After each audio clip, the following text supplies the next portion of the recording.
नमस्कार। अच्छा, जब हम इतिहास या हिस्ट्री के बारे में सोचते हैं तो क्या ख्याल आता है? राजा महाराजा, बड़े बड़े साम्राज्य, उनकी लड़ाइयाँ, लिखी हुई कहानियाँ, यही सब ना।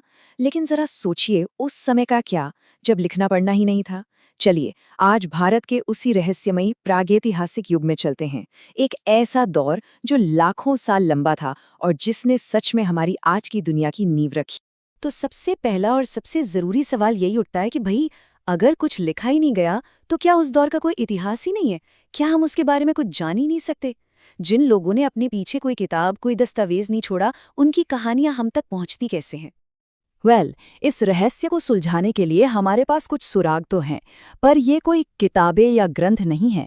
ये हैं पत्थर के औजार, मिट्टी के टूटे-फूटे बर्तन और हजारों साल पुरानी बस्तियों के बचे-खुचे निशान। सच कहूं तो यही वो नक्शा है जिसके सहारे हम आज उस भूली बिसरी दुनिया की सैर करने वाले हैं। तो ठीक है, अब इतने लंबे, इतने विशाल अतीत को समझने के लिए इतिहासकारों ने समय को बांटने का एक सिस्टम बनाया है। तो चलिए सबसे पहले अतीत के इसी कोड को क्रैक करते हैं। देखिए, इतिहासकारों ने इस बहुत लंबे टाइम पीरियड को समझने के लिए इसे मोटे तौर पर 3 हिस्सों में बांटा है। सबसे पहला प्री हिस्ट्री यानी प्रागैतिहासिक काल। ये वो जमाना है जिसका कोई रिटन रिकॉर्ड है ही नहीं। फिर आता है प्रोटो हिस्ट्री यानी आद्य ऐतिहासिक काल। यहाँ लिखावट तो मिली है पर हम उसे आज तक पढ़ नहीं पाए हैं, जैसे हड़प्पा की वो रहस्यमयी लिपि। और आखिर में आता है हिस्ट्री यानी इतिहास। ये वो दौर है जहां से हमें ऐसे रिटन रिकॉर्ड्स मिलने लगते हैं जिन्हें पढ़ा जा सकता है। तो आज हमारा सफर वो पहले हिस्से यानी प्री हिस्ट्री पर ही फोकस रहेगा। चलिए, तो अब इस सफर के सबसे पहले और सबसे लंबे चैप्टर की तरफ बढ़ते हैं। पेलियोलिथिक एज यानी पुरा पाषाण काल। ये वो दौर है जो आज से करीब 20 लाख साल पहले शुरू हुआ था और 12,000 साल पहले तक चला। जरा सोचिए कितना कितना लंबा समय है ये। और इतने लंबे समय को भी और अच्छे से समझने के लिए इसे 3 हिस्सों में बांटा गया है: अर्ली, मिडिल और लेट पेलियोलिथिक एज। और अब जो आंकड़ा सामने आने वाला है वो सच में चौंकाने वाला है। पता है, इंसान के पूरे इतिहास का 99% हिस्सा सिर्फ इसी एक दौर में बीता है। जी हाँ, 99%। मतलब हमारी ज्यादातर कहानी तो इसी काल में लिखी गई, वो भी बिना किसी स्याही और कागज के। तो सवाल ये है कि इस लंबे दौर में जिंदगी थी कैसी?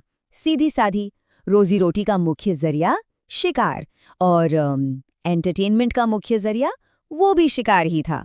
ये हंटर गैदरर्स का जमाना था जहां जिंदगी पूरी तरह से नेचर पर डिपेंडेंट थी। अब चलते हैं अपने अगले पड़ाव पर।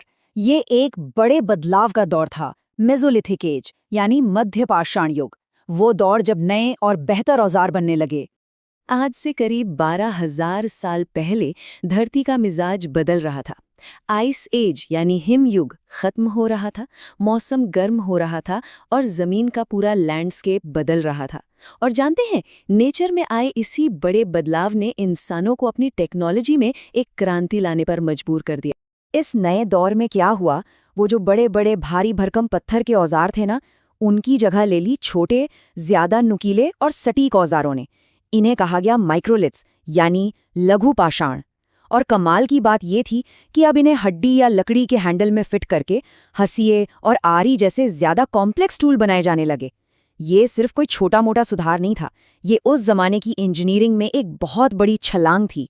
और अब हम पहुंचते हैं प्रागैतिहासिक काल के आखिरी और शायद सबसे क्रांतिकारी दौर में, नियोलिथिक रेवोल्यूशन यानी नवपाषाण क्रांति।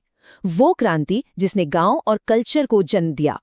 हाँ, पर ये बदलाव कोई रातों रात नहीं हो गया, ये एक धीमी प्रोसेस थी। देखिए, करीब 12,000 साल पहले मेसोलिथिक दौर में ही लोगों ने एक जगह पर टिकना शुरू कर दिया था। फिर 10,000 साल पहले तक आते आते नियोलिथिक एज यानी नवपाषाण युग की शुरुआत हो गई और 8,000 साल पहले तक तो मेहरगढ़ जैसी बस्तियां बस चुकी थी, जहां इतिहास में पहली बार ऑर्गेनाइज्ड तरीके से खेतीबाड़ी शुरू हुई। अब जाहिर सी बात है, जब लोग एक जगह बस गए तो उन्हें अपना सामान रखने के लिए, खाना पकाने के लिए बर्तनों की जरूरत पड़ी।